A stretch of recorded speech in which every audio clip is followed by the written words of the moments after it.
Hey guys, welcome back to my channel. I'm Stacy, your Northwest Houston Realtor, educating buyers, sellers, and investors on all things real estate. And in today's video, we're going to talk about something that I have experienced quite a lot of in my almost 3 years of real estate, and that is helping somebody who wants to sell their current home and buy a new home. There's a lot of moving parts that happen in this process, and it may seem like it's a little bit of a crazy thing to pull off and keep your sanity at the same time.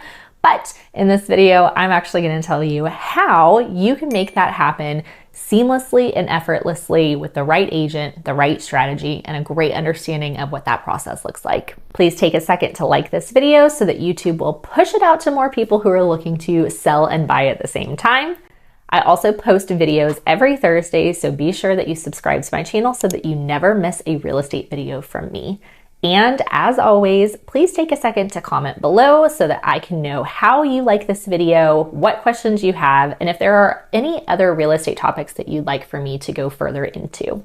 So like I said earlier, there are a lot of moving parts when it comes to any real estate transaction. But when you make the decision to sell your existing home and buy a new home at the same time, there can be a lot of overwhelming feelings. So you really need to make sure that you understand this process and find a great real estate agent who is going to help you so that nothing falls through the cracks. So I would recommend that the first place that you start would be scheduling a consultation with a trusted real estate professional.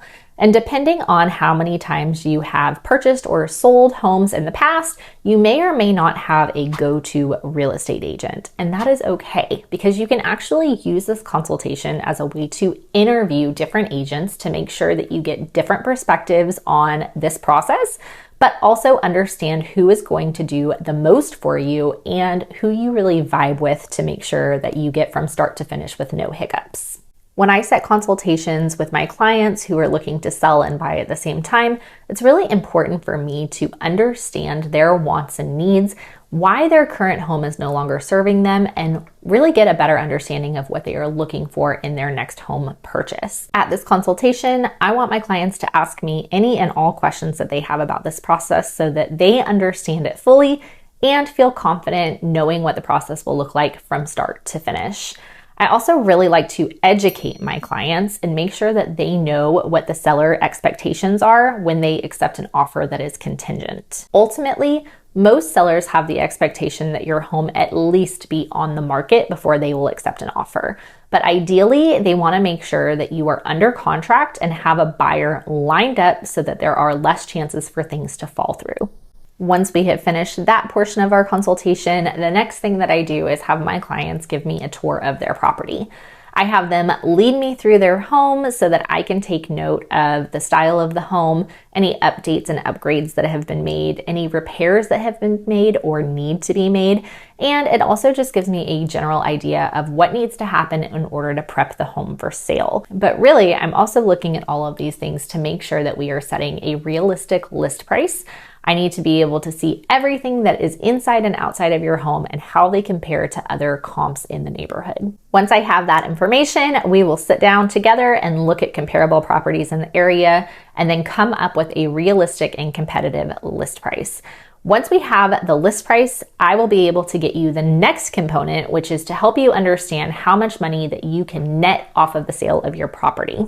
I'll create a estimated seller's net sheet, which is basically a document that shows you all of the fees and closing costs that you could be charged on the seller side so that you know just about how much money you'll be able to take home from the sale of that property. Obviously, there are going to be other factors once you actually receive an offer that will either make that number go up or down, but this is just a rough estimate so that you know how to get prepared for step number 2. So after you have your consultation, the next thing that you're going to want to do is talk to a lender and get pre-approved. You can also give the lender the estimated seller's net sheet that your agent gave you so that they have an understanding of how much you'll be able to net off the sale of your property and if you'll be using some or all of that money to go into your next home.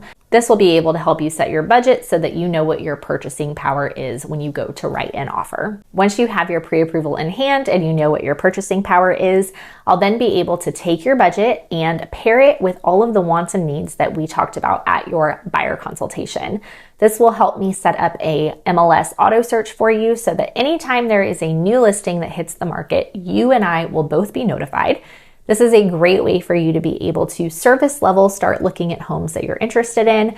On the MLS, you'll be able to mark things that you like, possibilities, or things that you don't like so that I get a better understanding of exactly what you're looking for. Once you find a few homes that you feel like you are ready to go and see in person, you can either go and see those homes at open houses on the weekend, or you can have your agent schedule private showings for you.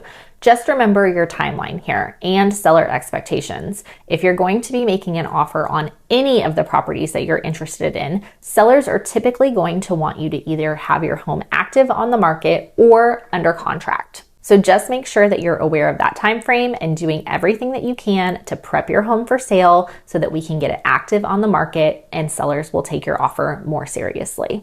Once you have prepped your home for sale, we have taken professional photography and we are active on the market. It's really just going to be a matter of time before offers start coming in. So it's just going to be really important to make sure that you allow your agent to do their job to market your property, host open houses, take videos, and promote it as much as they can so that you can get more buyer eyes on your property and hopefully more offers in your hand. Once you get an offer or more in hand, it is your agent's responsibility to make sure that they are helping you understand the best offers out there and the most qualified buyers. So I typically like to do things like reach out to the client's buyer's agent and lender just to make sure that they have strong financing. I look for certain terms in the contract to make sure that they are beneficial to you as the seller, because ultimately we want to make sure that we are moving forward from start to finish and never having to go back on the market. Once you've accepted an offer and you are officially under contract, now is the most ideal time to write an offer on a property that you want to purchase.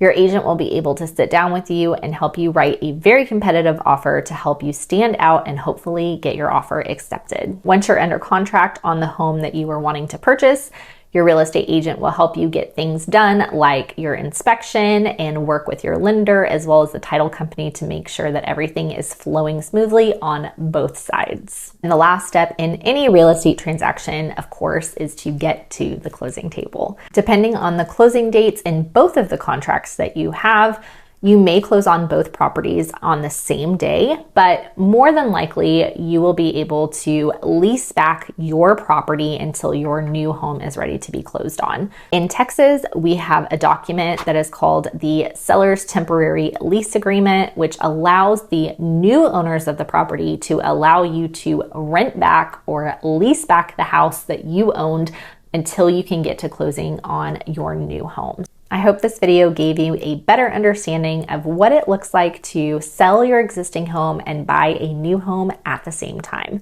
As always, thanks for watching, and I'll see you in the next video.